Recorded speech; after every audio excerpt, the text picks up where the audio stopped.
안녕하세요. 내 변호사 박변호사 박주연 변호사입니다. 오늘은 요즘에 문의가 많은 성년후견에 대해서 설명드리겠습니다.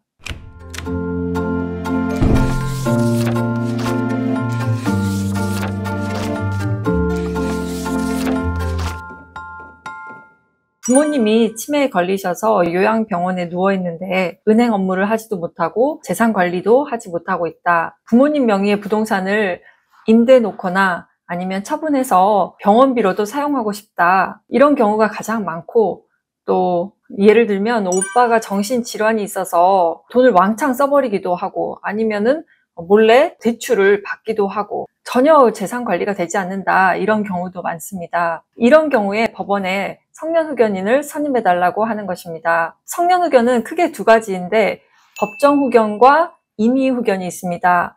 법정후견은 말 그대로 법원에서 후견인을 지정을 해주는 것입니다.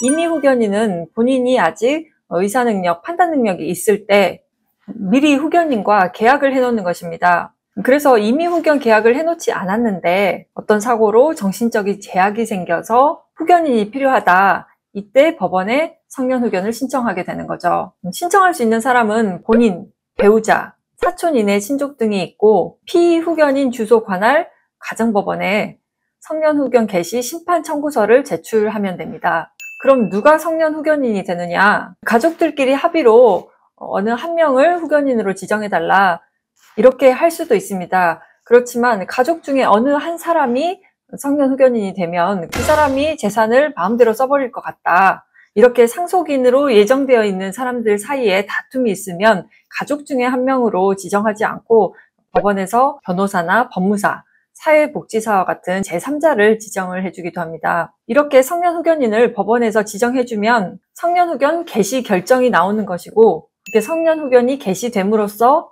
재산을 알아서 관리하면 되느냐? 그렇지 않습니다. 피후견인의 부동산을 처분하거나 임대 놓거나 하는 행위들에 대해서는 법원의 허가가 필요합니다. 그래서 법원에 허가를 구하는 심판 청구를 해야 됩니다. 허가를 받지 않고 예를 들어 임대차 계약을 체결을 했다면 무효가 됩니다. 저희도 이전에 성년후견 개시 결정을 받아서 그 피후견인이 제3자를 상대로 한 상간소송을 진행을 한 적이 있는데, 이렇게 본인이 정신적인 제약이 없었다면 자신의 배우자와 부정행위를 한 사람에 대해서 손해배상 청구를 할 것이라는 것은 어느 누가 생각해도 명백하게 그 피후견인의 의사에 반하는 것이 아니기 때문에 법원에서도 허가를 해줘서 저희가 손해배상 청구를 하게 되었습니다. 이때 법원에 미리 이런 소송을 진행하겠다라고 허가를 구하는 심판 청구를 해서 허가를 받아서 진행을 해야 되는 것입니다.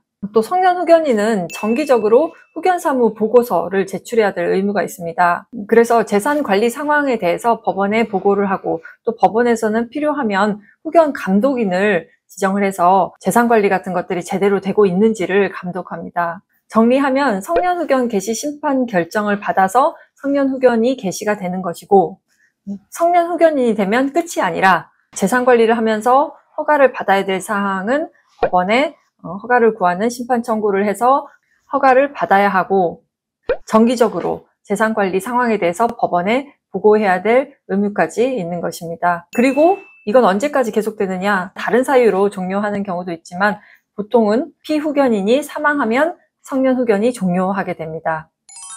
오늘은 개괄적인 성년후견에 대해서 말씀드렸습니다. 저도 최근에 3주에 걸쳐서 22시간 동안 성년후견인 양성교육을 받았습니다. 도움이 필요하시거나 빠르게 성년후견 개시 결정을 받아야 되는 분들은 연락 주시면 상담 드리겠습니다. 그럼 다음 영상에서 뵙겠습니다. 감사합니다.